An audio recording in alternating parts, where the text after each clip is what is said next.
All right, I watched Mortal Kombat because it was on HBO Max, so they're, doing their whole slate of movies on HBO Max and in the theaters this year, so, it's rather convenient, especially since it's a movie I probably wasn't going to see. I played the game once or twice back in the olden days when I still played video games, before I became an addict of them and had to quit.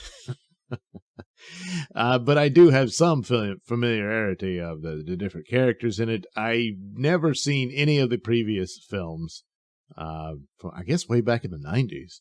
I'd see scenes from them and stuff, and it looked pretty cheesy and all that.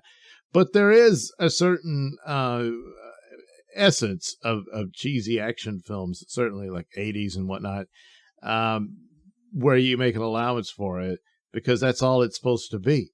And that's kind of how you have to approach a film like this. It's very similar to how you're supposed to approach, Godzilla versus Kong. Because it's a dumb movie that has big giant monsters fighting. And no one cares about the human stories in there because it's just taking away time for the next slugfest. And so that's all very true. Here, it's all people involved. So there's some of it you have to have, elements of that in it, because it adds to tension and stakes and whatnot. Well, if I had to compare, I will compare the two. Which one was better? Godzilla easily is the better film, Godzilla versus Kong, than this one. I just didn't particularly care for it, even though I could see why some people would. Now, if you're heavily into Mortal Kombat and all that, the trailer looked really cool, and I was intrigued by it. But in the context of the film, those scenes don't look all that great now. Some of the fight scenes, of course, are spectacular, and they do it. In fact, the opening part of the movie is probably my favorite part. That's a whole different film. And of course, it sets up the whole thing and leading for what I guess was supposed to be the main character of Cole, but yeah. And then too much of the stuff. I know there's always going to be plot holes and stuff in some of these stories, and some you forgive, but good Lord, there's quite a few scenes here, especially with Scorpion, and he has the final showdown with Sub-Zero. He just ends him with, he says, I've, controlled hellfire, and I'm like, you should have done that when you first showed up. I mean, everybody survives except Sub-Zero, but still, it's just things like that is blatantly obvious. You can't dance around that too much. So the character of Kano, he steals the scenes he's in. Most of the cast couldn't act very well, but it's supposed to get to the action, have fun and stuff. Some of the scenes look really good, and others, I don't know. I don't know what happened, but it didn't look like it was photographed very well. But the main thing, selling point about it, especially if you're a big fan of the character series, I'm guessing to some of this, you might enjoy it better than I could. And it appeals to you. But the main thing coming out of it, and the big lesson for a movie like this, is very similar to Godzilla versus Kong, is that it's just fun. So that, it wasn't enough fun for me. But I could see where, if you're a big fan of the series, you probably got some fun out of it. And that's a huge lesson going forward that one would hope Hollywood pays attention to, because there just wasn't really any wokeness in here. I mean, you had the supermodel with toothpick limbs taking out guys way bigger than her. She had no special abilities. She gets them later, but it's just, no, come on. At least they made an attempt at one scene where, for whatever reason, all the other fights take place in the outworld and stuff like that, but her fight with Kano takes place back at her crappy little trailer house.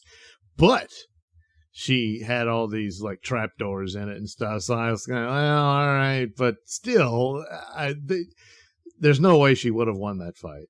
And even with the Garden Gnome. If you've seen it, you know what I mean. But that's so okay. Yeah, you see that all the time. Actually, if you'd cast someone like Gina Carano in that role, it would have been more believable. But oh, that's right, she's been banished. Yeah, so whatever. But so I guess my conclusion would be you had to be pretty hardcore into Mortal Kombat to fully appreciate this. But the big positive is because it's a movie made just for the fun of the fights and whatnot, and that's about it. And so it certainly I made, again, didn't hit the mark with me, but I think I could understand people who are fans of it liking it, and I can also see it's appreciated more now because of this dumb idiot era that we dwell in today that has just ruined people's entertainment and need for escapism. It fulfills an important part of one's life to we need to relax and take some time off from the drudgery of life, and they just won't deliver it. They keep giving us lectures and stuff like that, and it turns people off, and those franchises collapse into ruin.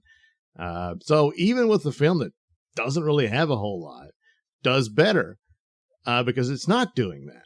So I think that's probably a bigger part of whatever success, because apparently audience scores look pretty good that I've seen that I just skimmed over for it. I don't care about critic scores anymore. They've lost all credibility for them bending over backwards for crappy movies and with Star Wars and everything. So there you go for Mortal Kombat. I think is the takeaway from that is that it's just a big fight movie, and that's all it is, and that's really all it was meant to be.